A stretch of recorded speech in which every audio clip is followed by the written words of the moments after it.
Today, we're diving into the incredible story of an emperor who was somehow both a ruthless conqueror and a revered saint, a man whose legacy is hiding in plain sight on one of the world's most famous flags.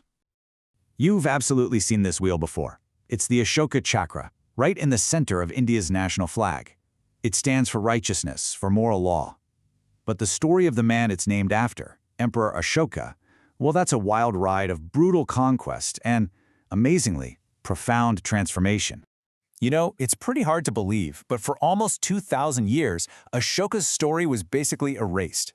His magnificent pillars were standing all across the subcontinent, but nobody could read the strange script carved into them. They were a total mystery.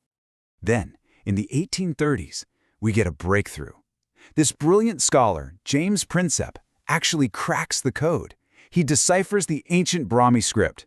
And all of a sudden, these silent pillars and rocks start talking again. They tell the story of a great king who called himself Priyadasi, which means beloved of the gods, a ruler who was talking about morality and tolerance. But who was he? The final piece of the puzzle clicked into place in 1915. An inscription found at a place called Maski was the smoking gun. For the very first time, it used the title Devanapya Priyadasi right next to the name Ashoka. Boom! The connection was made, and this forgotten emperor stepped right back into the pages of history. Okay, so now we know who he was, let's get into what he did.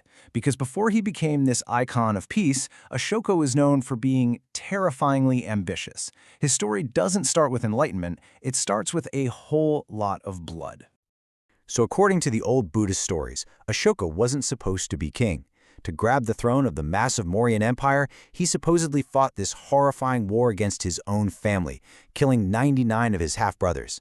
Now, look, historians are pretty sure that number is an exaggeration, probably written later to make his change of heart seem even more dramatic, but it tells you everything you need to know about his reputation. He was seen as violent and completely ruthless.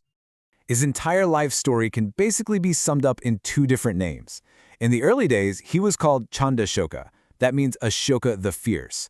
It was only after this huge transformation that he earned the name Dharmashoka, Ashoka the Righteous. Talk about a rebrand. Every great story of change has a turning point. And for Ashoka, it wasn't some quiet moment of reflection. Nope. It was the horrific aftermath of a single, devastating war that would completely redefine his life and his entire empire. About 8 years into his reign, Ashoka decides to conquer the kingdom of Kalinga. It was this prosperous state that was kinda in the way of his total domination. The Kalingans fought back hard, but in the end they were just crushed. And Ashoka himself, in his own words carved in stone, recorded the chilling price of his victory. 100,000 people killed in the fighting.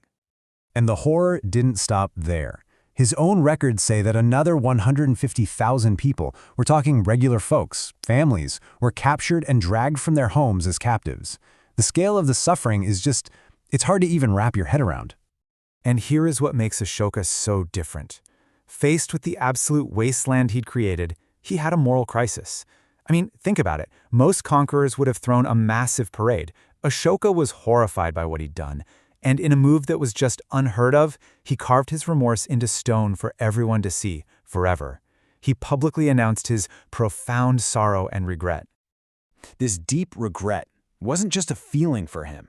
It became a full-blown political and moral revolution. Ashoka completely renounced war and instead embraced a new way of ruling, something he called conquest by dharma.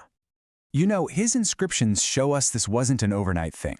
His turn towards Buddhism, which became the foundation of his new philosophy, was a gradual process. He became what's called an upasaka, a lay follower, a couple of years after the Kalinga War, and his commitment just got deeper and deeper over time, which led him to create his famous edicts. So what did he mean by dharma? It was way more than just a religious thing. For Ashoka, dharma was a practical, ethical code for how to govern.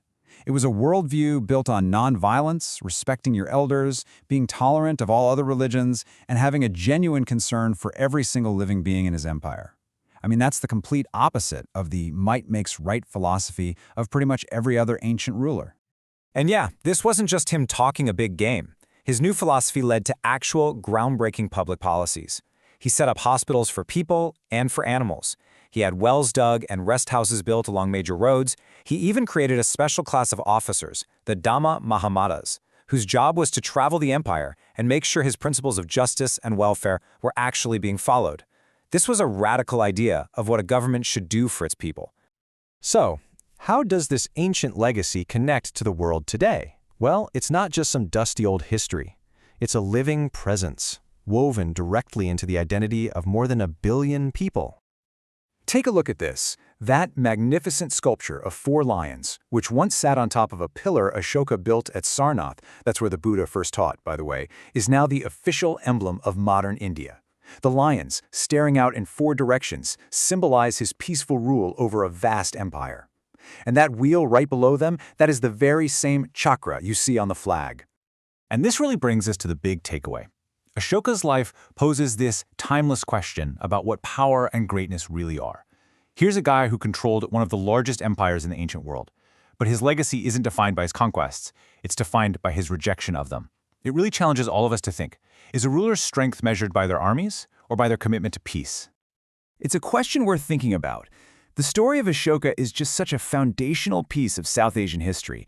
And if you want to dive deeper into the region's incredible past, you should definitely explore our South Asia history playlist. And hey, if you found this explainer helpful, please go ahead and subscribe to Notebook Summaries. Thanks for watching.